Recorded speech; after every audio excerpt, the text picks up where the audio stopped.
Hi, my name's Stephen. I'm eating raisins, drinking water. I am listening to Slayer. I went for my quarterly trip to the consultant today. Just it's usually kind of a longish appointment at the hospital. Just get checked up by nurses first, and then one of the doctors comes to see me, and then usually we speak to one of the professors, kind of heads of the dermatology department there, and they kind of decide on what the course of treatment is going to be, if it's going to continue or if we're going to move on to something else. So yeah, I mean, with the fumaric acid esters that I've been using, we had said that after 3 months, if it wasn't really working, then we kind of know that it wasn't going to work for me. So I was kind of seeing today as a marker for moving on to the next thing, because as far as I was concerned, fumaric acid esters hadn't really done anything other than make me feel pretty rotten when I was trying to increase my dose to a useful level. Essentially that's what happened. We've decided to stop the fumaric acid esters, even though my psoriasis right now is actually maybe the best it's been for a long time since I had UVB treatment last year. The Dithronol day treatment that I've been going for, where I have the cream applied, and it's kind of nasty stuff. It's made my skin respond quite well, my limbs especially, quite clear.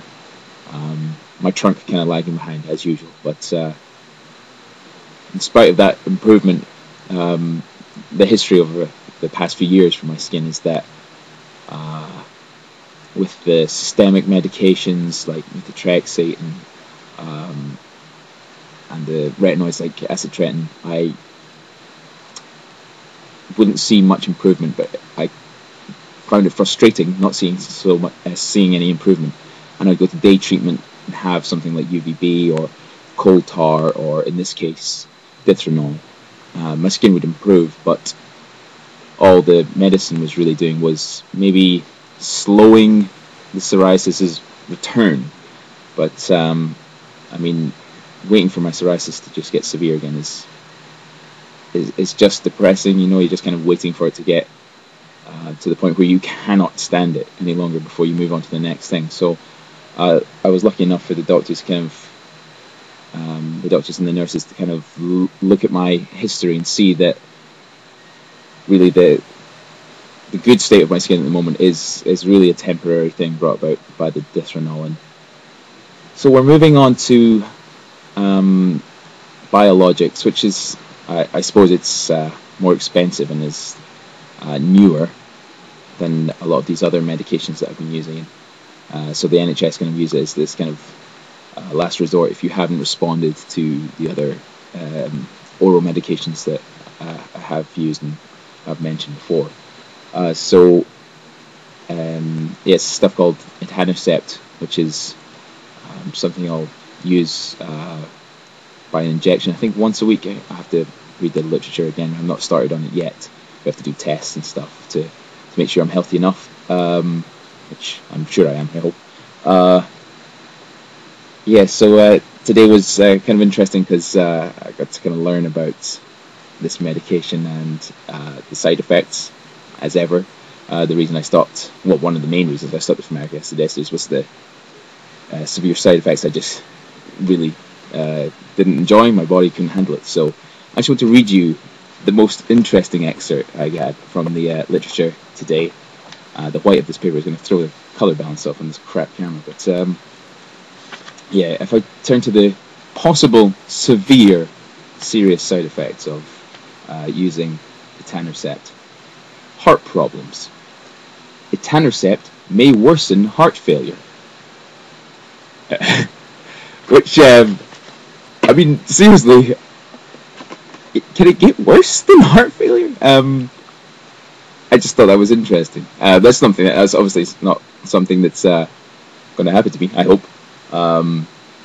And the professor did say that side effects are less noticed with patients who are using etanercept than perhaps some of the other medications that I've used for psoriasis. There's also a chance that this specific biologic that I'm going to use is going to help my ulcerative colitis as well. So, I mean, that's just kind of a bonus. I got a handy pack with a DVD in it that I get to watch and learn about etanercept and all its glorious benefits. Let me mention the side effects briefly. Yeah, so that's something new. I just have to wait for the blood tests, and I'll go see the clinical nurse again and start on that, and keep syringes in the fridge, which it's going to be fun for my flatmate. And have to ask the stewardesses to keep my medicine refrigerated on planes, which will make me feel special and weird. So yeah, I suppose it's one of those things. It gives you hope when you move on to something new, but there's also that feeling that I've kind of been here before.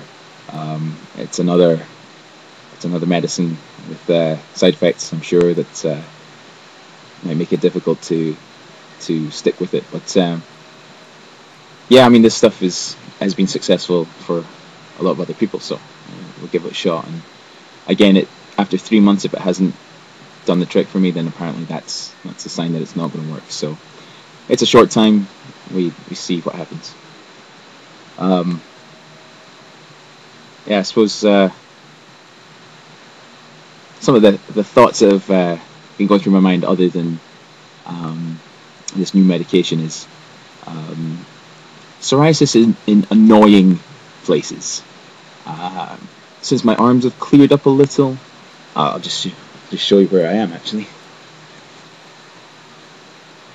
So I think you can see there, if you've watched the other videos, that that's actually a lot clearer. It started to speckle again, little bits have kind of popped back up, but the Dithronol really did the trick. I had, a bit of burning from the cream, unfortunately, on the inside of my arm, but that's a known side effect from using the cream, so it wasn't a surprise. You just have to kind of deal with it as best you can. Trunk slow to respond as usual, but a lot better than it was. It's a lot less red, just kind of bright pink instead. So hopefully I'll see won't see too hopefully I won't see too much of a worsening now that I'm stopping the fumaric acid esters. It's always a worry that that's going to happen, but yeah, so psoriasis in annoying places. Now that it's not on my arms so much, I start to think of how annoying it is it being elsewhere. And there's things like, in my eyebrow, it's really dry and sore. On my nails, like that poor bloody nail. Like I just got psoriasis under the nails, on my toenails as well, and it's really painful somehow. Like if you apply pressure to your fingers, it really hurts sometimes.